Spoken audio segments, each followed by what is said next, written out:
का हो दिलीप, तू बुझल कि सवेरे डिप्टी क के आ सारा मिठाई हमारी खाली रेल चक्का फैक्ट्री के ई हो सकता।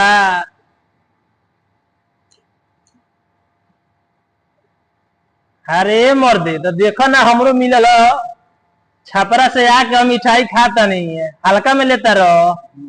हमारा खातिर तो बढ़िया बढ़िया आदमी मिठाई रखे ना लोग। तू का बार तू सोचल कि ना मिली। अच्छा अच्छा, खा लो अकेले अकेले रेल चक्का फैक्ट्री के मिठाई। विश्वकर्मा पूजा भइल ने, तारा लोग के बाहर हो गइल बा ना। 3-4 दिन से भूखे लह। तू भूखे लह। ठीक बा, खा लोग मिठाई अकेले अकेले। दिलीप भाई तो सब रही ये शिफ्ट कल ना मिठाई खाएला ना। हम ना करती, लेकिन सर कहला ना कि